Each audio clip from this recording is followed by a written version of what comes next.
안녕하세요. 축진막입니다. 제가 시몬스 히위고 뜨고 나서 바로 영상을 제작하려고 했는데 열감기에 걸려가지고 조금 늦게 제작을 하게 되었습니다. 이번 영상에서는 시몬스는 어떤 선수인지, 토트넘이 시몬스를 왜 영입했는지, 그리고 토트넘에서 시몬스가 어떻게 활용될 수 있는지 말씀을 드려보도록 하겠고요. 첼시랑 링크 떴을 때 시몬스 스카우팅 리포트를 한번 만든 적이 있는데 그 내용의 연장선상이라고 생각해 주시면 감사할 것 같습니다. 먼저 토트넘이 시몬스를 왜 영입했는지 한번 알아보도록 하겠습니다. 여러분들도 아시겠지만 메디슨이 십자인대 파열로 인해서 사실상 시즌 아웃이라고 봐도 무방하고요. 쿨루셉스키가 부상 복귀가 늦어지면서 올해 연말에나 돌아올 수 있다는 전망들이 나오고 있습니다. 그렇게 되면 반 시즌은 또 쿨루셉스키 없이 가는 거라고 볼 수 있기 때문에 지금 토트넘은 챔피언스 리그도 해야 되는 입장에서 공격형 미드필더 자리가 급합니다. 그리고 만약에 저 두 명의 선수가 복귀를 한다고 하더라도 시몬스는 왼쪽 윙어에 쓸 수 있기 때문에 지금 당장은 공격형 미드필더, 그 다음에 복귀했을 때는 왼쪽 윙어, 여러 자리에 활용할 수 있기 때문에 더더욱 토트넘 입장에서는 매력적인 자원이었을 겁니다. 그리고 지금 토트넘의 중원 선수들 중에는 창의성을 가진 자원이 좀 부족하다고 볼 수 있겠고요. 전방 쪽에도 3톱 중에 창의적인 패스나 이런 것들을 만들어줄 선수는 부족합니다. 그래서 저는 영입이 기존에 있는 걸 강화하거나 혹은 없는 유형을 데려오는 거라고 생각을 하는데, 어떻게 보면 시몬스는 토트넘에는 없는 유형이라고 볼 수 있겠습니다. 그래서 시몬스가 어느 자리에 가든 자신의 창의성을 또 발휘할 수 있을 것 같고요. 시몬스가 나이대가 2003년생 22살이에요. 그래서 지금 현재 즉시 전력감으로 사용할 수도 있고요. 만약에 토트넘에서 좋은 활약을 보여주지 못한다고 하더라도 전성기의 나이에 진입하는 그 순간이기 때문에 충분히 다시 파는 것도 고려해 볼 수 있습니다. 이런 여러 가지 이유들로 인해서 토트넘은 시몬스 영입을 결정한 것 같습니다. 그렇다면 시몬스의 지난 시즌은 어땠을까요? 22-23 시즌 PSV에서 22골과 11개의 어시스트, 23-24 시즌 라이프치히에서 10골과 13개의 어시스트, 지난 시즌 라이프치히에서 11골과 8개의 어시스트. 시몬스가 플레이적으로 장점을 가지고 있는 선수도 맞지만 이런 스탯상으로도 충분히 기여를 해줄 수 있는 선수다라는 거를 느껴보실 수 있는 그런 기록이라고 생각이 되고요. 또 제가 이런 스카우팅 리포트 컨텐츠 계속 만들면서 90분당 얼마나 어시스트 했는지, 얼마나 득점을 했는지를 좀 체크를 합니다. 근데 시몬스는 지난 시즌에 90분당 0.5골을 득점했거든요. 그러니까 두 경기 중에 한 골 정도는 넣었다는 얘기예요. 그래서 저런 것들을 봤을 때는 득점에서 집중력이 있다, 이렇게 표현할 수도 있을 것 같습니다. 그리고 웬만큼 잘한다고 하는 선수들은 딱 0.3 정도가 기준이 되더라고요. 근데 시몬스가 소속해 있던 팀들에서는 다 0.3을 넘겼기 때문에 꾸준한 공격 포인트를 만들어주는 선수다, 이렇게 볼 수 있을 것 같습니다. 그렇다면 부상 이력은 어떨까요? 사실 어떤 선수를 영입하는 데 있어서 이 부상 이력은 아주 중요한 부분인데요. 사실 시몬스가 엄청나게 큰 부상까지는 없었습니다. 24-25 시즌 발목 부상으로 인해서 2달가량 결장한 게 있어요. 그래서 국가대표팀과 소속팀 다 합쳐서 한 15경기를 결장한 적이 있었는데 그거 빼고는 사실 커리어상에서 부상으로 오랫동안 결장한 적은 없거든요. 그래서 유리몸이라고 볼 수는 없을 것 같다, 어느 정도 튼튼한 선수다, 이렇게 볼 수 있을 것 같습니다. 그럼 시몬스의 플레이 스타일을 제가 느낀 대로 한번 말씀드려 보겠습니다. 일단 첫 번째는 낮은 중심과 밸런스입니다. 지금 왼쪽 그림에서 보시는 바와 같이 시몬스가 되게 낮은 중심으로 드리블을 치죠. 허리가 거의 땅에 붙어 있습니다. 이렇게 중심이 낮은 게 어떤 거에서 이득이 되냐면, 사실 시몬스가 피지컬이 엄청 좋은 스타일은 아니잖아요. 그런데 뒤에서 누가 갖다 받거나 도전을 했을 때 꽤 잘 버텨줄 수 있는 게 이 낮은 중심 때문입니다. 중심이 위쪽에 있으면은 하체 밸런스 조금만 무너져도 자기 스스로 넘어지는 경우가 많거든요. 근데 시몬스는 이 낮은 중심을 바탕으로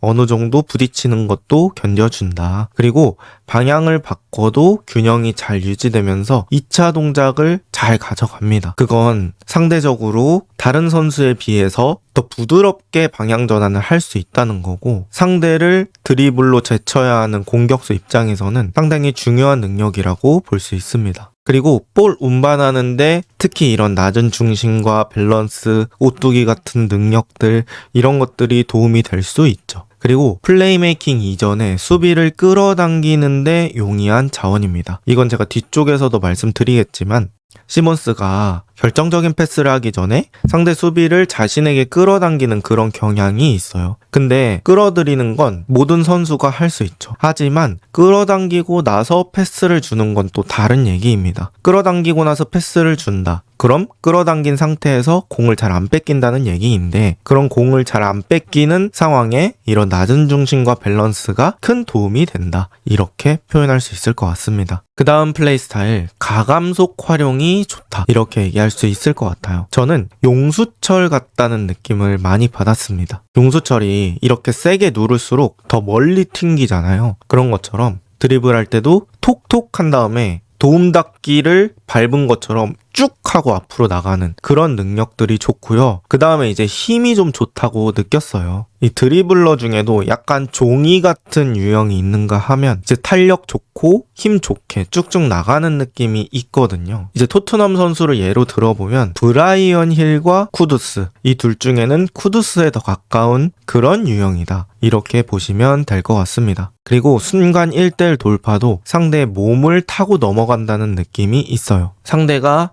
부딪히더라도 그 상대의 옆구리 쪽으로 몸을 집어넣으면서 쑥 하고 미꾸라지처럼 빠져나간다고 해야 될까요? 이제 그런 것들이 대부분은 가감속이 좋기 때문이거든요. 속도를 줄였다가 상대가 너 속도 줄였네? 그럼 나 발 넣는다 하고 발 넣을 때 갑자기 속도를 빠르게 가면서 상대를 지나쳐 가는 거죠. 근데 이제 그 가감속 할 때 탄력이 좋다 보니까 잘 넘어지지도 않고 그래서 순간 1대1 돌파나 뭐 2대1 상황 이런 것들도 어느 정도 버텨줄 수 있는 선수다. 이렇게 표현을 드리고 싶고요. 저는 엉덩이는 뒤로 빼고 상체는 새가슴 같은 느낌의 드리블을 많이 쓴다. 이렇게 느꼈어요. 지금도 왼쪽에 공 치고 나가는 장면 보시면 딱 그런 느낌이죠. 가슴은 이렇게 앞으로 튀어나와 있고 엉덩이는 뒤로 빠져 있고 이걸 보면 저는 필포든이 좀 생각이 납니다. 필포든 드리블도 약간 엉덩이 뒤로 빠져있고 새가슴처럼 튀어나와서 드리블을 하거든요. 그러니까 뭐 포든이랑 플레이 스타일이 같다는 얘기가 아니라 지금 드리블 장면은 포든이 되게 많이 연상이 된다. 이렇게 보실 수 있을 것 같습니다. 그리고 포켓 공간, 뭐 4명의 선수 사이에서 공을 받고 돌아 나갈 때 그때 또 포든 같은 느낌이 좀 있습니다. 그리고 가마차기 능력이 저는 좋다고 느꼈어요. 특히 이 큰 자세를 만들지 않고도 잘 가마찬다 이렇게 느꼈습니다. 큰 자세를 가져간다면 상대 골키퍼가 예측하기도 쉬울 거고요. 또 그 기를 모으느라 슈팅 타이밍이 늦어질 수도 있죠. 근데 큰 자세 만들지 않고 가마차기라면 슈팅 타이밍도 예측하기 힘들고 상대 골키퍼도 자세를 보고 슈팅의 궤적을 예측하는 것도 어려운 일이 됩니다. 그래서 가마차기에서는 또 좋은 능력을 가진 선수다. 그 다음에 이게 가능한 게 엄청난 파워를 실으려고 하지 않기 때문이라고 생각하거든요. 힘을 많이 실으려면 결국엔 기를 모아야 되는데 또 시몬스는 기를 모은다기보단 그냥 코스 보고 정확하게 차는 느낌이 있어서 또 이런 것들이 가능하지 않나 싶습니다. 그리고 패스를 잡지 않고 바로 갖다 대는 것도 되게 좋습니다. 이것 역시 골키퍼의 예측 가능성에 영향을 미치는 요소라고 생각을 하는데요. 골키퍼들이 이제 선수가 직접 공을 두세 번 잡고 슈팅 자세를 잡는 거랑 바로 오는 공을 바로 차는 거랑 예측할 수 있는 그 시나리오의 개수가 되게 많이 차이가 난다고 할까요? 어쨌든 바로 차는 게 훨씬 더 예측하기 어렵다고 하더라고요. 근데 이제 시몬스 같은 경우에는 바로 차는 능력도 좋기 때문에 골키퍼들이 쉽게 예측하기 어렵다. 이런 것들을 또 장점이라고 얘기할 수 있을 것 같습니다. 그 다음 플레이메이킹 능력입니다. 시몬스는 또 기회 창출할 때 아웃프론트를 되게 능숙하게 사용합니다. 아웃프론트 잘 사용하기만 하면 너무 좋은 능력이죠. 사실 자세를 크게 잡지 않고도 아웃프론트 패스가 가능하기 때문에 타이밍 뺏는데 되게 유리하고요. 또 플레이메이킹 할 때 제가 아까 말씀드렸던 것처럼 선수를 끌어당기고 패스를 줄 때가 많습니다. 그래서 다른 쪽에서 수적 우위를 가져갈 수 있는 그런 상황을 많이 만들어줄 수 있습니다. 그 다음에 공을 가지고 뛰면서 패스를 주는 게 특히 좋아요.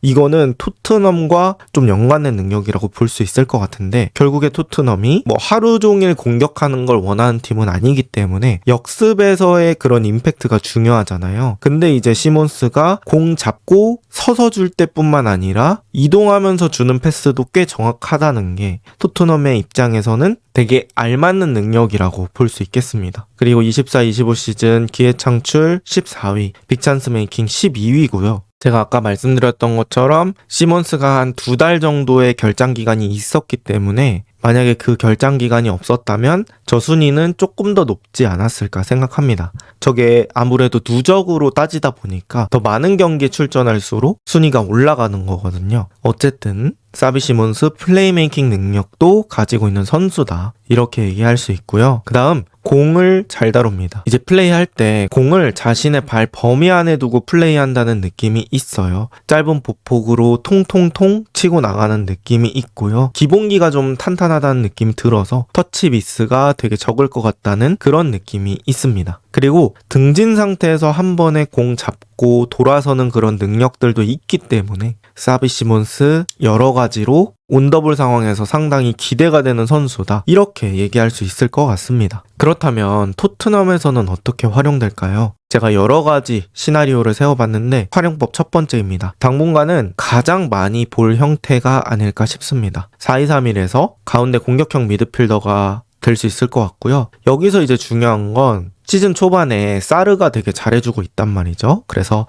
사르만큼 전방 압박을 잘 수행해줄 수 있느냐, 이런 것들이 포인트가 될 것 같고요. 시몬스가 저는 사르보다는 조금 더 공격적인 선수라고 생각하거든요. 그럼 그랬을 때는 팔리냐 벤탄쿠르, 이런 두 명의 선수들이 수비적인 밸런스를 조금 더 잡아줘야 될 것 같다. 그래서 선수들 간의 그런 공수 조화도 중요한 부분이 될 것 같고요. 또 역습 시 뽀름반 뿌리기 이런 것들이 가능하기 때문에 그런 공격적인 측면에서는 사르보다는 조금 더 기대를 해볼 수 있지 않을까 생각이 됩니다. 그리고 이제 토트넘이 링크 떴었던 에제, 모건 깁스 화이트 이런 선수들 있잖아요. 굳이 따지자면 저는 에제보다는 모건 깁스 화이트에 더 가까운 유형이라고 생각이 되고요. 이제 모건 깁스 화이트가 노팅엄에서 뭐 허드슨 오도이, 엘랑가, 크리스 우드 이런 선수들과 함께 역습을 갈 때 돌격대장 같은 느낌이 들었거든요. 근데 사비 시몬스가 그런 돌격대장 같은 역할을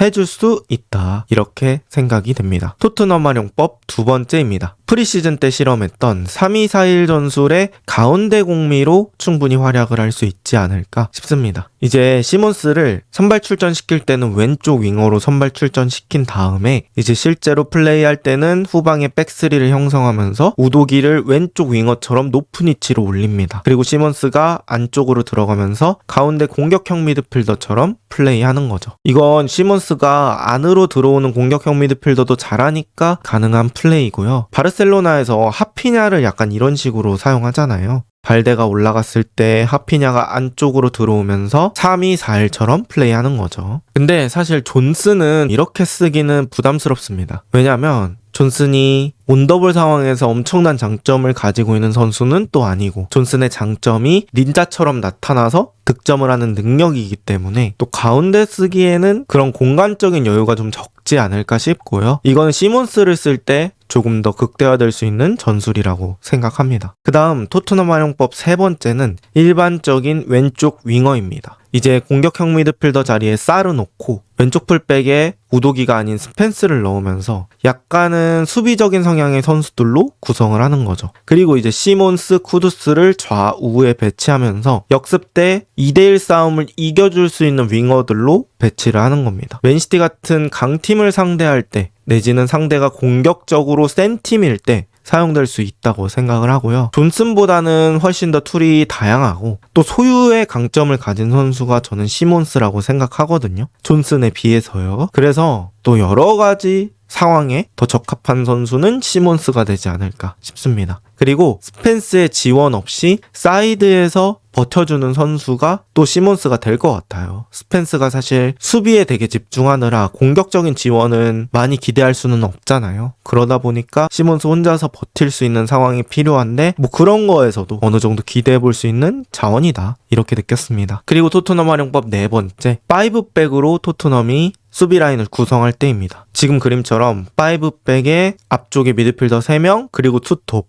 이런 느낌으로 구성해봤거든요. 이제 경기 중이나 뭐 상대에 따라서 선발 명단을 이렇게 변화줄 수가 있잖아요. 그랬을 때 사비 시몬스 투톱 바로 아래 공격형 미드필더처럼 활용될 수 있다. 또 1대 다 싸움이 가능한 선수라 이런 구조에서도 괜찮을 것 같고요. 가운데서 공 몰고 전진할 때도 충분히 좋은 자원이 될 수 있을 것 같습니다. 그리고 이런 상황에서는 뭐 수비 숫자도 많고 팔리냐 벤탄쿠르에게 수비적인 지원도 받을 수 있으니까 되게 능한 자원이라고 볼 수 있을 것 같습니다. 그럼 시몬스 영입에 대한 제 개인적인 생각은 어떤지 말씀을 드려볼게요. 사실 이런 개인적인 생각을 밝히는 게 어떻게 보면 저한테는 손해가 될 수 있습니다. 뭐 선수의 미래는 모르는 거니까 이 미래를 점친다는 게 되게 부담스러운 일인데요. 그럼에도 뭐 여러분들은 당연히 이런 부분들을 궁금해 하실 테니까 재미로만 봐주시면 감사하겠습니다. 제 개인적인 생각은 저는 사실 첼시 링크 뜰 때도 첼시에서도 되게 좋은 자원이 될 것 같다는 그런 기대를 했었어요. 근데 또 이런 상황에서 시몬스가 토트넘으로 온다. 그래서